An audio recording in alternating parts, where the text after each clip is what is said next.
I hate long introductions. Bob here, Wooden's Lock. Just got some of these Townsteels hardware here. I got the E5000s, the Elite 5000 for a customer. Come in a nice package. I had to rekey mine in particular. I just wanted to show. Well, here, let me move over here. Of course, you know, the only thing you really gotta double check is to make sure that something can be handed, you know, to what you're doing. And so if you gotta do your handing, this doesn't really tell you how to do it. The actual installation guide, but it's not hard. I mean, it's not complicated at all. So let me set this over here. And so really it's just like any other schlag style lock. You know, you just put your key in there, pop your pin relief detent in there. If I can do this real quick. Hard to do on the camera. And then you just undo the collar.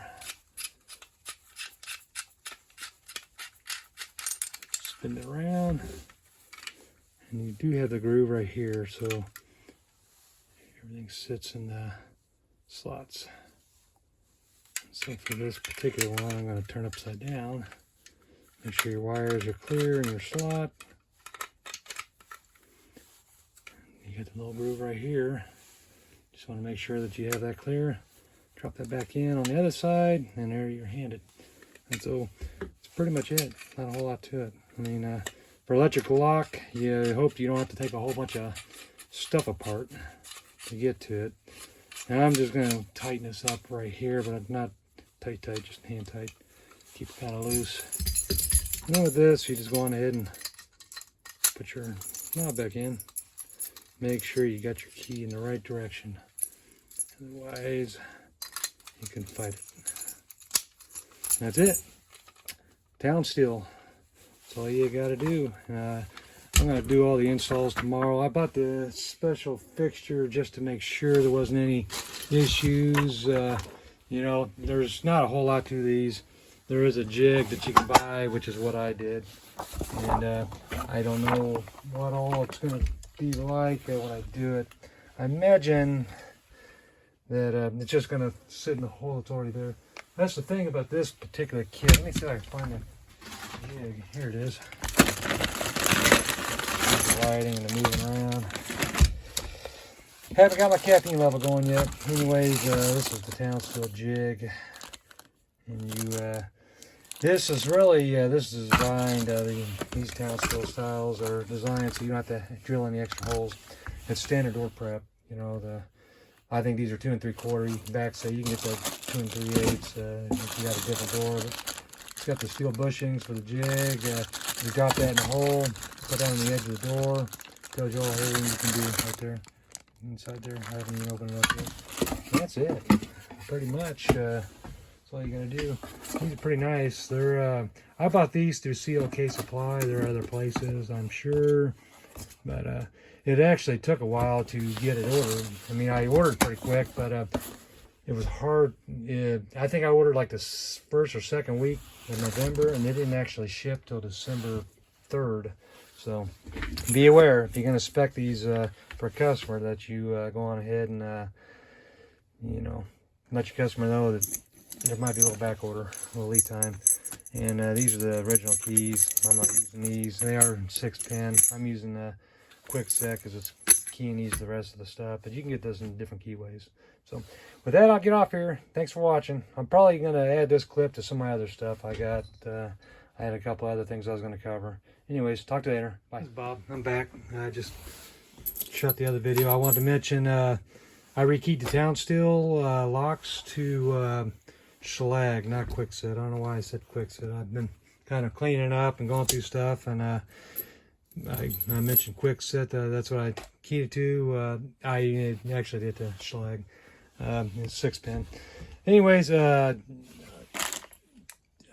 was talking to someone else. I had to rekey a bunch of these desk locks, and you know, there's so many different profiles to these wafers, and you know, what I wind up with, sometimes you got some of these where they're square on the ends. I know Jason covered this here in a video here a while back. You got different ones, different brands. Here's some you can tell they're for Master King because there's 2 different grooves in it. You see that? There's 2 different shoulders right there. Anyways, so that's how you tell that. I mean, I got so many different brands of them. ESP had some. I don't even know. Some of these don't even tell you what they are.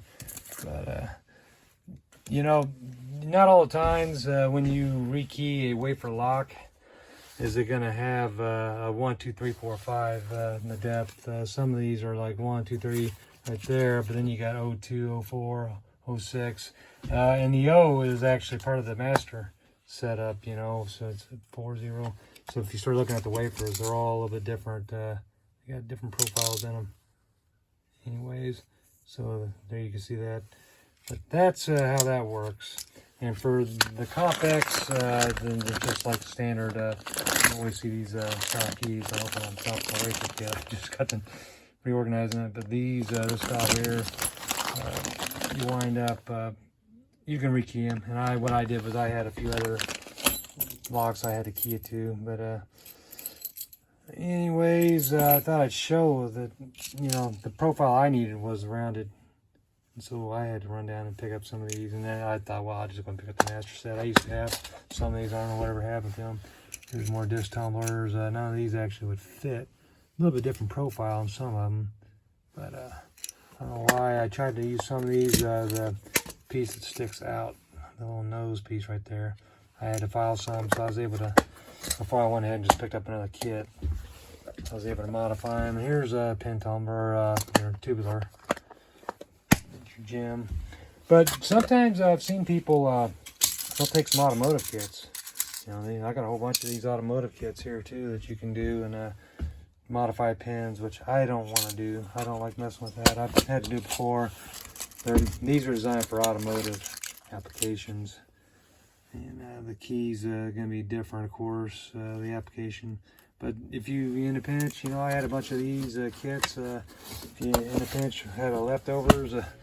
That's Japanese, that's Honda. These I just inherited from another locksmith. There's a whole bunch, and this is Datsun. I mean, gosh, I don't have Datsun anymore. But you'll wind up with some of these. I didn't want to rekey this. It actually was riveted. So I just opted to swap out all of them and have them all keyed like on this one. But there was a couple other locks that I'd already installed. Cam locks for the file cabinet that weren't desk locks, and he wanted the same key to work. So I was able to just use Compex style 8803 for this, but yeah, I just had to make sure it fit the same key, and then I was able to change the tumblers out. But tell you what, these gator poppers, these are great. It's a great tool here, and it just slips into the cylinder, and you can pop the wafers right out. I usually keep some of these old locks. Sometimes it helps you match up a key. Sometimes, you know, you have them just in case you have to key something to something else, key it to match. You know, you always kind of keep some of the stuff around. That's an old Vidmar right there, Stanley Vidmar. It's not even a wafer. Some of these are Medico. I actually think I'm going to use that tomorrow. Probably better put this over here. That's what that Townsteel job. I got a Fire King cabinet I got to do. And you know, just you collect stuff. You know, you never know when you'll use it, so you just hang on to that stuff. So. Anyways, that's all I wanted to add to the Townsteel video. Thanks for watching. I have another video I'll be doing on some attachments and stuff I just bought. I had another video I did a Black Friday sale. I bought some other stuff, part of the desk project. I got a biscuit joiner cutter that cuts the slots behind, you know, for a lock like this to go up into. And you lock your drawer, put yours in there. See that, or, you know, chisel, and when you got a drawer that's this wide, it's kind of hard to do. So anyways, I'll do that in another video. Thanks for watching. Hey, how you doing? My name's Bob with Odin's Lock. I just wanted to throw out there that I don't get sponsored to make any of my videos. As of yet, no one's offered to sponsor me, so and that's fine. I mostly do these videos for me, you know, to help myself, maybe to help other people, to give back to some of the community, the people that took the time to share their experiences, the materials, the parts, you know, the techniques. I just, you know, it's, to me, it's a community, the locksmithing community that I'm trying to help, and it helps me to help them, and I get so much help from the other people that share their stuff in the locksmith community. But my videos are shaky, they're rough. I try to edit very little. I just don't have time for that kind of stuff, you know. I'm not a YouTube creator. I'm just a guy that likes to post videos every now and then. So I'm sorry, you know, if the videos I make, maybe they aren't polished enough to some people's likings. I'll disable comments here and there occasionally because I just don't need a distraction. I got enough stuff to do than try to make certain people happy. And yeah, I drink a lot of coffee, so I shake the camera a lot, you know, wandering around, trying to find stuff, because I don't always know when I'm going to do a video. So if I go ahead and cut out a video, it's usually right at the moment that I just come up with it. I try to plan stuff, and it doesn't always go too good. I have two different jobs. I work in a factory as a pipe fitter, you know, where I'm at, and that's an afternoon shift. Been working a lot of 12-hour shifts, and I do locksmithing during the mornings. So it's kind of, you know, between that and family and all the other stuff that goes on in life, I don't make a single penny off anything on YouTube. So, you know, and maybe if I polished up my videos better, edited, whatever, I'd probably, maybe someone would want to sponsor me. And I'm not looking for it. I don't really care, but I don't really worry about all that stuff. So negative comments, I don't really care, you know. I just disable it, or I just won't reply, or maybe I might reply, I don't know. But you know, we don't need to talk politics, religion. I don't need to badmouth people, trades, locksmiths. I try to get along with everybody, and you know, to me, that's better for all of us, you know, for people to try to be peacemakers. You know, all my customers, even the ones that are jerks, they yell at me about stuff that they didn't like, which that hardly ever happens. But, you know, I do the best I can to be civil and cordial and polite. So I say a lot of curse words. I'm a vet, you know, welder, locksmith. I do a lot of different things.